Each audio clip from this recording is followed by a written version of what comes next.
Man, I have been bitten by the adventure biker bug, gang, and I'm not sure I want a cure, or maybe I just want more trails. What do I do?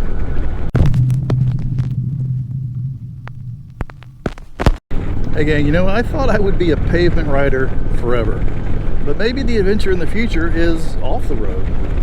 Because I gotta tell you, some events that I'm about to lay out for you guys have lined up that have made me absolutely infatuated with adventure bikes right now. And I've got a pretty big choice to make, so let me back up and start there. So guys, I've got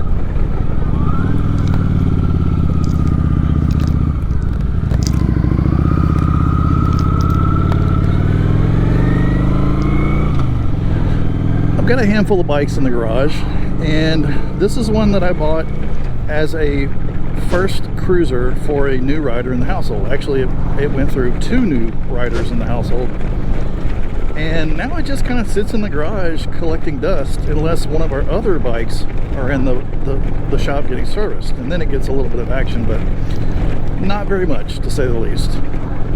Because it's a cruiser, right? It's a cruiser, it's a Vulcan. I've got 3 Vulcans. The experience on it is very similar to the other Vulcans that we own, but it's a 900. When you've got the option of riding a 900 or a 1700 or an 1800, you're usually going to pick the 17 or 1800s. So I want to get a change of pace bike, and I've got 3 options to go down here.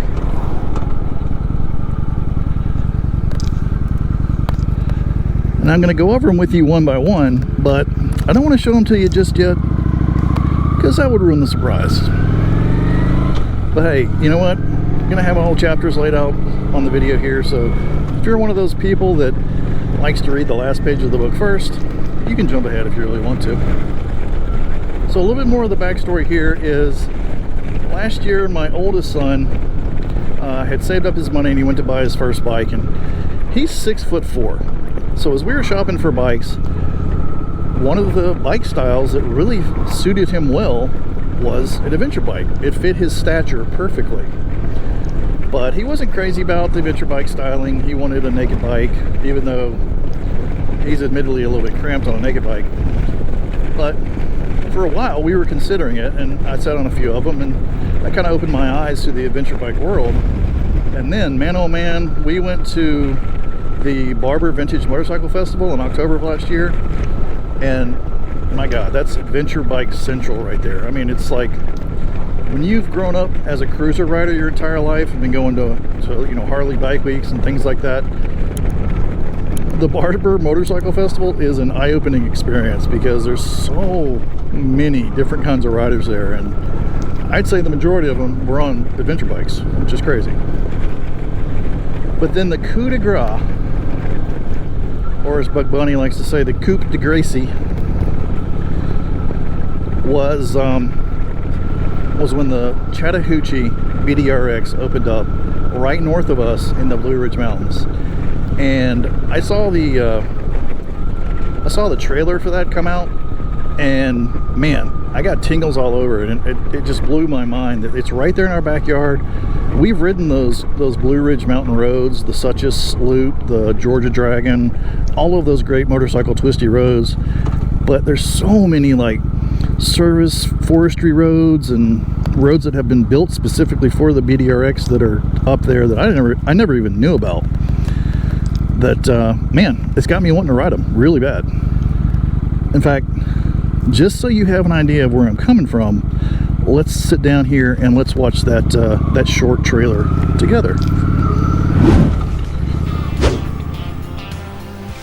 Southeast BDR. In 7 short years, BDR has completed our mission here on the East Coast, which is giving riders the opportunity to ride from the Gulf of Mexico to the Canadian border. It's going to be surreal to go from the beach to the Appalachian Mountains. This route will be certainly one of our longest, if not the longest. We're talking well over 1,300 miles.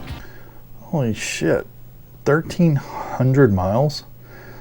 I think they must mean the eastern seaboard. They don't mean just the Chattahoochee part that opened up in Georgia.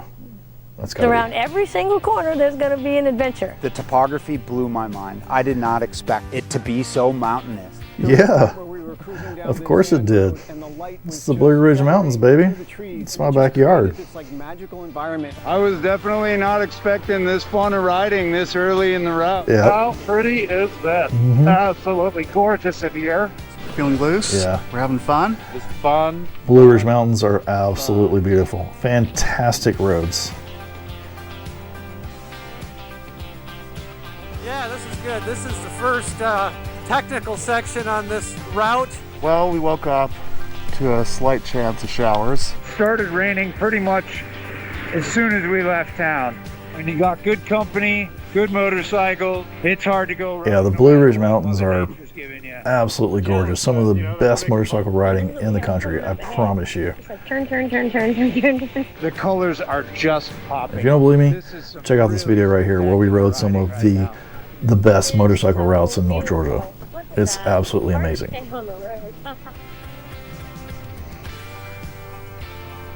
This was back in September, so it was beautiful fall weather. I think once this is released, it's going to be one of the most popular of all of them. It is actually. I've already heard people saying that some of the people that created this route have already said that this is possibly the most beautiful and exciting BDR-X in the entire country. And that's saying a lot. I just think that everyone who comes and rides to this area is going to I mean, this looks awesome. I mean, I recognize a lot of the paved roads they're on, obviously, but I didn't even know a lot of these back roads were even there. Gives me chills, man. Alright guys, so you see where I'm coming from here. We've got the Chattahoochee BDR-X right in my backyard. And I've kind of been going down a rabbit hole, just binge watching Dork on the Road and some other adventure bike creators who are really good. And they've just raised that infatuation to a feverish pitch.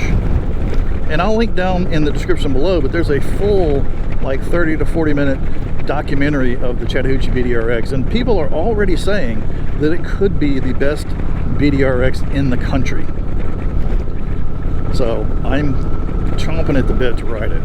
And getting into this bike, this is a 2007 Vulcan 900 Custom. This is the launch model from 2007. They haven't changed it a bit.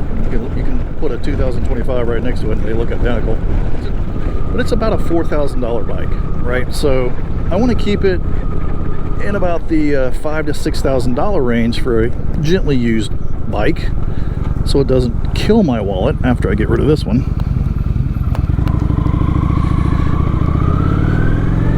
And there's a few really good entry-level adventure bikes that I'm considering. There's the Benelli TRK 502X, which is it's an Italian-designed bike that's manufactured in China, but it's getting rave reviews. And in Europe right now, it's actually outselling the BMW GS models, which is crazy.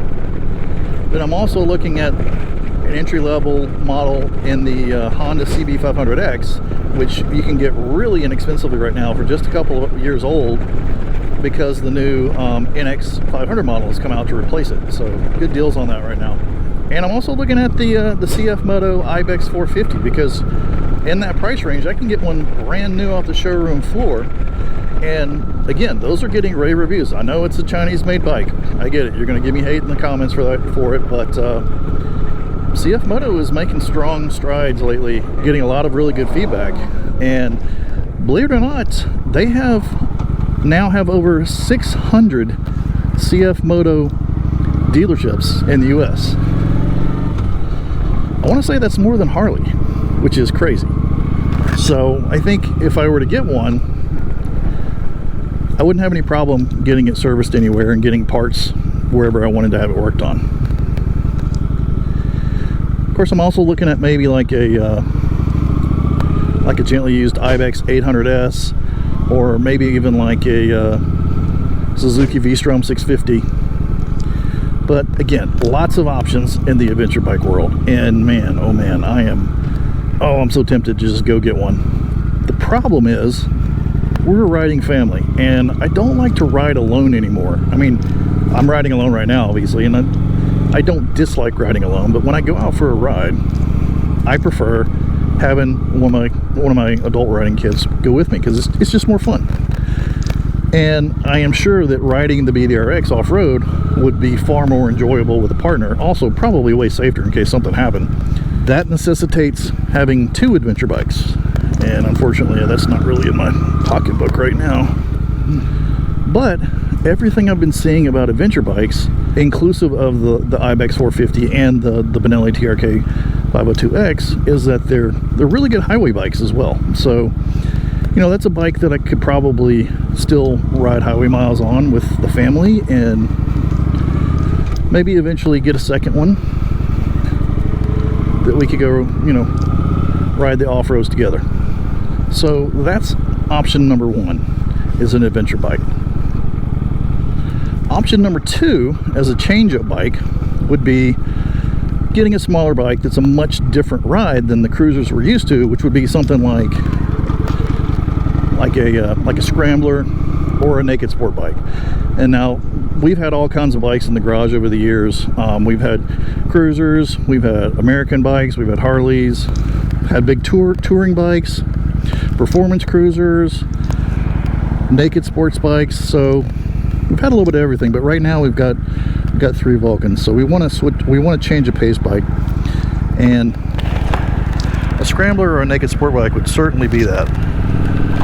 So in that department, and also, you know, keeping in that 4 to 6, 4 to 7 range, there's quite a few bikes out there, gently used bikes that I'm looking at. I'm looking at a BMW R1200R naked sport bike, a Aprilia Tuono 660 maybe. There's also a Kawasaki Z900 out there in the marketplace that's looking pretty good to me, nicely priced. The last one I was looking at, which I've always liked, is the Triumph Trident 660. The only problem with the Triumph Trident 660 is all my family is pretty big. We're all over 6 foot, 6'1", 6'2", 6'4", and the Trident 660 it's a little bike. I mean, it's a little scrambler. When you sit on it, it's small. There's no way around it. It's small. But that's option number 2. Option number 3 is go a little bit bigger. Getting something that I have been missing for probably 10 to 15 years back in the garage, and that's a nice Harley cruiser, right? So way back in the day, Dee and I had a stint with a Heritage Softail Classic. This had to have been back in, God, I don't know, 2012, 13-ish, long time ago.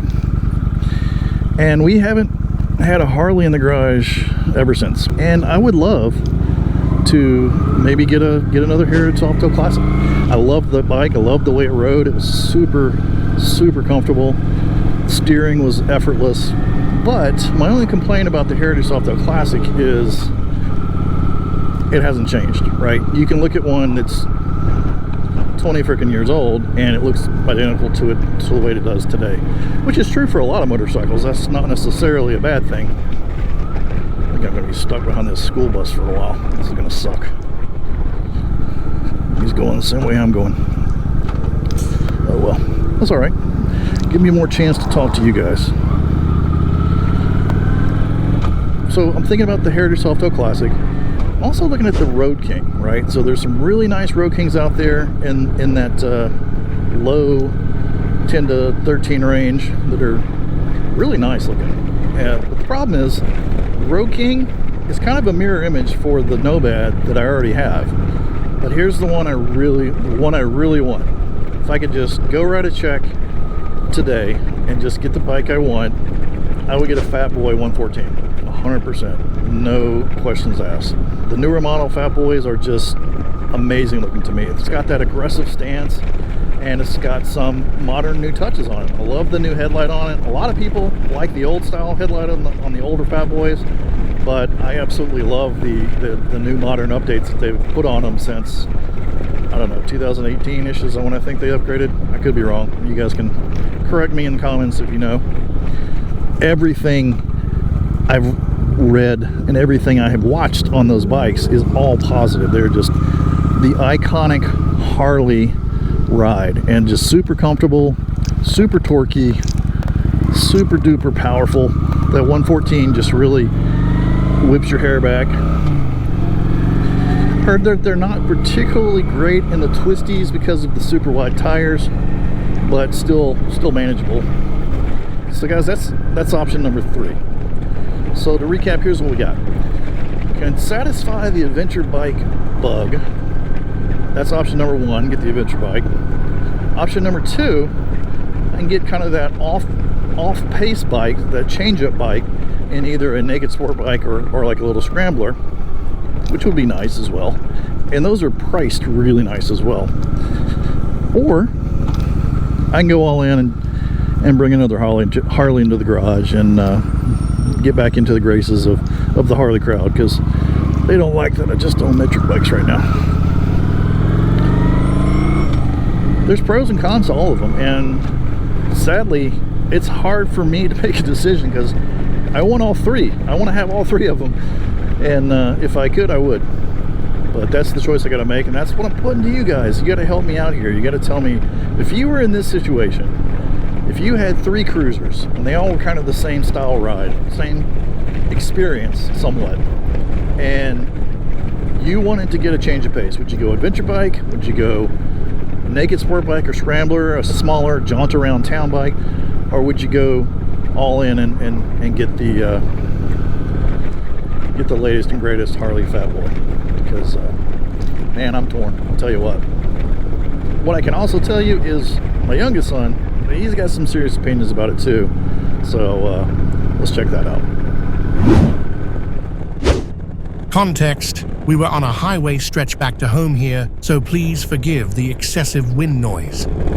That's why I'm also like saying, like, you know, there's like a cool thing. It's like if you went out and bought, you know, like the Harleys that you were looking at, be like, oh, cool, a Harley, but then you're gonna be a Harley, and then you're gonna be a Harley. I don't know, man. I've got the adventure bike bug pretty bad. And like you want one? Yeah, I mean, I actually want to do it. It's like I'm kind of afraid to pull the trigger on it because it's like, well, listen, if you think about it, it's such a different world than the cruising world, and I'm, you know, if you buy an adventure bike, it'll actually make you do it, because now you're like, well, I have it now, so now I might as well go do it. Yeah, but I want to do it by myself, so then I'd have to buy another one. Well, you realize we can just do ride share or something. We can just rent one. Yeah, I don't think I'd want to ride share an adventure bike and then go ride it off road through the woods over obstacles and shit, possibly hurt it, and then I would have to buy it. Like a lot of these bikes, everybody says that they're super comfortable. Like your seating position's straight up. It's more comfortable for long distances than a cruiser. It's lighter weight. It's more agile. You can whip it around easier. You can start and stop faster, and it's comfortable for long distances. The thing that I would want is the Ducati Multistrada. I think it was like V4. And that's like a supermoto though. No, it looks exactly like your 750X or whatever it's called, but it has the Panigale V4 engine in it. I don't know if it has the same horsepower, but it has the same exact engine in it, and it revs to like 14,000 RPMs. It is like the pinnacle of, adventure bikes. That Z900 that you showed me, that red Z900? Yeah, dude, I kept saying, if you're gonna get a bike, I think you should get that, because you kept saying you want like a Trident 660, and it's a naked, and you said you wanted like a naked. Yeah, I like them. They're just so physically small for me as a rider. Hey, I'll have you know, you wouldn't be the only one riding that thing. I would definitely ride that thing. Are you kidding me? Yeah. I would definitely ride that thing. The thing is that if you get the Z900, that's a bike that you won't upgrade because it's damn near a leader bike. There's no point in upgrading from it. So if you get that thing, that would be your naked bike. Yeah. That thing can compete. Yeah, but a 650 on a naked sport bike is still really fast. That's why the 900 would be so much fun. All right, you know what? I'm gonna go this way because I see all these buses turn on the right, and I don't want to follow them. Or get stuck in between them. All right, gang. You know the deal here. We got 3 options. I need your help. Tell me what I should do. I may follow your advice, I may not. I'm being honest with you, but I'm open to the input for sure. So gang, if you made it this far, I certainly do appreciate it. And you know what, while you're here, make sure you check out all of our other awesome motorcycle content. Tell us what you think we should do in the comments below. Hit that like and subscribe button, all that good jazz. It certainly does help the algorithm. And in the meantime, we'll keep bringing you along on these rides. And until then, we'll see you in the next one.